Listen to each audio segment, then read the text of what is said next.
So I want to bring in Dr. Bernard Ashby, a cardiologist out of Miami and the Florida State lead for the Committee to Protect Medicare. Dr. Ashby, good to see you. So for me, this Texas story is a horrible example of how quickly things can take a turn for the worse if restrictions are loosened too quickly. But how do you read this? Well, I read it as an example of structural racism, actually. And so the key word there is the county hospital.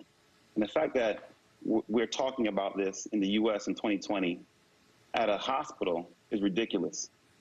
Because I guarantee you, if we look at the SES of that community that's being served, the fact that this conversation is even happening is because that community does not have the resources or the ability to gain the political power or the resources to combat this virus.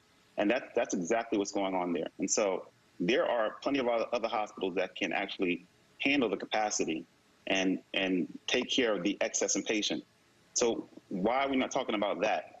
And in addition to that, the fact that the virus is still spreading unchecked is putting us in this particular position. But the fact that this conversation is even happening in 2020 is ridiculous.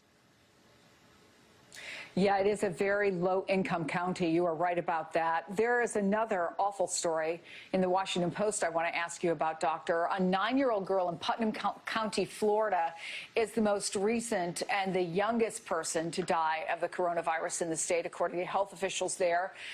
Of course, the virus affects kids differently. There's so much we don't know about it. But generally, what advice can you give parents? You know, they look at a headline like that, they generally feel like their kids are safe, and then their antenna go up again. What can I say is listen to the professionals. You know, your kids are your everything. I know my son is my everything. And when I have important questions, I go to his pediatrician, and she tells me exactly what is necessary. And when I have questions about education, when it comes to my nieces or nephews, I ask their teachers. You go to the people that know about this, not the people that act like they know about these things. So listen to the professionals and find out what the risks are. And honestly speaking, the issue that's going on right now is literally the fake news Olympics. So many people are saying, giving out misinformation and not actually substantiating it with the evidence.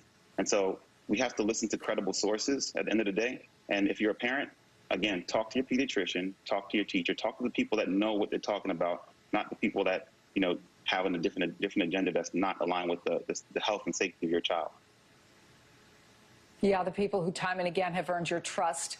Let me go to one of our viewers' questions on this continued lack of resources in testing. Kristen asks this: if tests take too long for results in order to do contact tracing, why let people take them?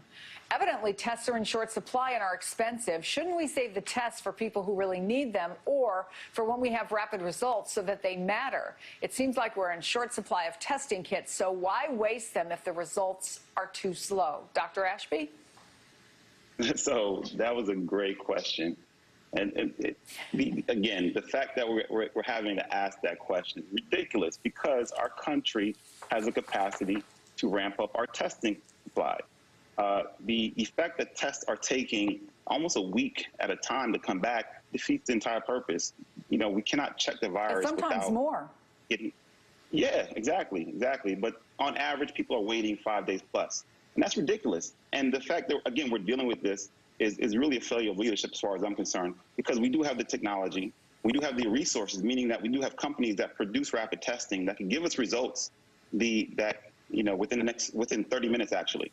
And so there's a question about accuracy, but again, it's actually pretty accurate if you do the test correctly. But in addition to that, that can be substantiated with a backup test that has more sensitivity and specificity. But the fact that we're not using these resources to combat the virus is just ridiculous. So I agree that schools should be open. I agree that we need to, find ways to educate our kids and make sure we protect them, but not at the risk of their safety. So unless we're talking about mitigation measures such as rapid, accurate testing, PPE, infection control measures, then why are we even talking about opening schools? And especially in a state like Florida, where the positivity rate is still above 10%, don't talk to me about opening schools. Talk to me about how you're going to protect our community and protect our people.